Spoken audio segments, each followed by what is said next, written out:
Utang negara itu harus menurut saya. Oke, aku sekarang yang nanya. Harus. Kenapa harus? Karena memang negara kita belum siap. Negara berkembang itu belum siap. Jadi harus Nggak siap apa? Belum siap berdiri sendiri. Negara paling kaya aja berutang kok. Betul. So do you think that orang kalau negara udah kaya dia nggak utang? Utang. Lah iya. Jadi yang utangnya siapa? It has nothing to do with siap atau nggak siap. Iya benar sih ya. Negara udah paling kaya aja utang ya, Bu. Ya name it, siapa negara kaya? Bener, Amerika Serikat, the biggest economy in the world. Utang ya. Utangnya 100% dari GDP. It's quite scary. Ya. Jepang 200% of GDP. Kalau GDP nggak punya uang, utang. Yeah, you can print money. Pasti susahnya Anda untuk memprinting money berbasis production gitu loh. Kita udah ingatkan berkali-kali dari 2016, Bosman Sontoloyo ini mengingatkan MMT itu modern monetary theory yang digagas oleh Michael Hudson itu bukan isapan jempol. Kita cuman beda mazhab aja. Anda Keynesian, kita post Keynesian. China pakai sudah dari tahun 89. Amerika pakai dari tahun 71 printing money itu. Terus negara Eropa, negara Jerman pakai semua. Ini untuk menyelesaikan masalah COVID ini ya Tiongkok pun melakukan printing money saat ini. Dan kok kita malah minjem sih, aduh. Setelah menonton video menarik, sebuah percakapan podcast antara Bung Letnan Kolonel Tituler Deddy Corbuzier dengan Ibu Menteri Keuangan yang telah 3 kali masa jabatan menjadi Menteri Keuangan, maka kita menjelaskan versi MMT agar menjadi lengkap informasi pengetahuan akan utang negara. Sebelumnya, saya ingin sahabat semua bayangkan Anda adalah orang Eropa, kemudian Anda disuruh membayangkan berapa panjang Indonesia dari Sabang sampai Merauke.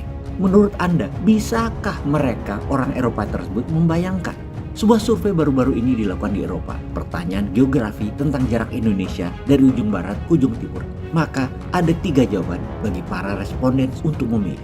A. Berjarak dari London ke Paris. B. Berjarak dari London ke Barcelona. Dan C. Berjarak dari London ke New York. Tahukah sahabat, dari 980 orang yang ditanya hal tersebut kepada warga Eropa di tahun 2021, yang ternyata tidak ada satupun yang menjawab bahwa Indonesia jaraknya dari barat ke timur adalah sejauh London ke New York yang memakan waktu 7 jam perjalanan pesawat. Iya benar, Sabang sampai Merauke kalau menggunakan pesawat memakan waktu jarak jelajah 7 jam sejauh 5.000 km, sama dengan jarak London to New York atau seluas Laut Atlantis luasan Indonesia itu. Indonesia adalah negara besar bukan hanya di perkataan, tapi besar dalam arti sebenarnya. Secara luas wilayah dan lokasi geografi, Indonesia adalah negara besar. Apa yang membuat Indonesia sampai sekarang belum menjadi negara juara atau champion country?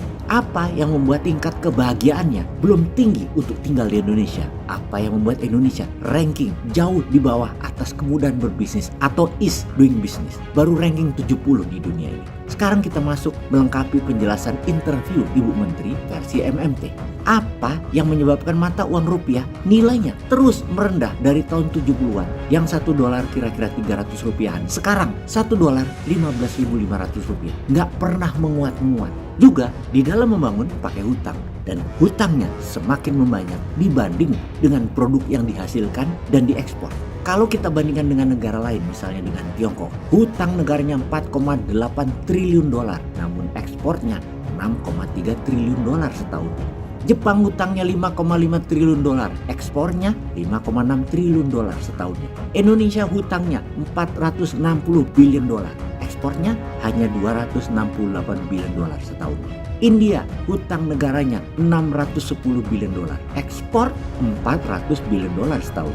Indonesia mirip India, bedanya India lebih kaya 3 kali lipat dari Indonesia. Mereka kekayaan nasionalnya $3,4 triliun, GDP nasional Indonesia hanya $1,2 triliun atau $1.200 billion. Amerika hutangnya terbesar di dunia. Betul, sangat setuju dan sangat benar. Hutang Amerika itu kira-kira $30 triliun. Ekspornya $29,9 billion. Namun untuk Amerika nggak usah dibanding-bandingkan. Hutang Amerika adalah dalam mata uangnya sendiri. Sekali lagi kita ingatkan ke sahabat semua. Amerika hutangnya pakai mata uangnya sendiri, pakai dolar. Jadi ya atur-atur sendiri kapan kapan mau nyicil, kapan mau nyaur, kapan mau menunda, kapan mau memperpanjang, cetak sendiri, bebas mereka mah. Hutang Tiongkok pakai dolar, tapi jauh di bawah devisa dari ekspor negaranya yang juga menghasilkan dolar. Demikian juga Jepang. Semoga hal ini bisa membuat para sahabat semua membayangkan bahwa hutang pakai mata uang sendiri beda dengan hutang pakai mata uang asing. Hutang pakai mata uang asing harus punya devisa yang lebih besar dari besaran hutang tadi. Itu kalau kita ingin mengatakan bahwa ekonomi kita, ekonomi Indonesia baik-baik saja. Sekarang wis mikirin dulu ya. Intinya kita semua sepakat sejak reformasi selama 25 tahun ini Indonesia masih belum terbang juga. Jangan-jangan ke depan reformasi harus diganti. Reformasi doesn't work anymore. Bukan tidak jalan kemarinnya, tapi ke depannya kurang bisa jalan. Yang pasti tidak cocok buat Indonesia ke depannya. Kita review sekarang. Apakah Mas Ganjar masih membahas spirit yang lama reformasi dan spirit kabinet gotong royong dengan tema kedepannya adalah pembangunan berkelanjutan, atau Pak Prabowo bawa perubahan, atau beliau juga bawa pembangunan berkelanjutan menyambung reformasi dan kabinet gotong royong, atau membawa misi perubahan baru? Nggak tahu juga. Atau kita lihat lagi, Mas Anies tuh bawa perubahan berbeda dengan kabinet gotong royong, namun atau masih ala reformasi atau beda dari kabinet gotong royong, beda dari reformasi, nggak tahu juga. Yang pasti kalau New Mind beda total dari era reformasi cara berekonomi negaranya. Reformasi sudah selesai kalau New Mind dipakai strategi ekonomi bernegaranya. Apa yang kita akan lakukan agar negara kita jadi lebih cepat tumbuhnya lagi? Ekonomi yang meniru Tiongkok yang berbasis produksi, mata uangnya seperti dolar yang berbasis high demand.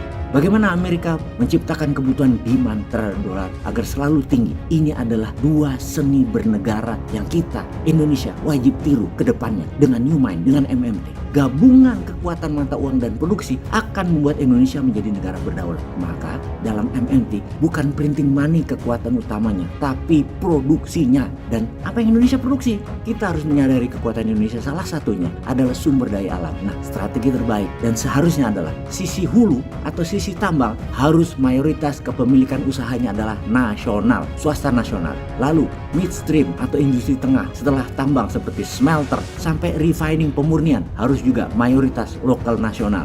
Baru hilirisasi industri tingkat akhir dan tingkat tinggi baru boleh investasi asing dengan syarat ada transfer teknologi kepada putra bangsa. Kunci investasi asing fokus hanya di hilir, di ujung, di high tech saja. Dengan high tech tadi agar juga menjadi transfer knowledge kepada putra bangsa. Nah, sektor tambang, sektor midstream, smelter, pendanaannya ya pakai printing money, gak pakai uang asing, gak pakai tenaga kerja asing, dan pasti Indonesia GDP-nya naik 3 kali lipat dalam waktu cepat. Lalu mata uang rupiahnya bagaimana? Ya pakai emas, pakai gramasi emas sebagai alat tukarnya. Dah sesederhana itu. Kan emas lebih kuat dari dolar. Wani ora?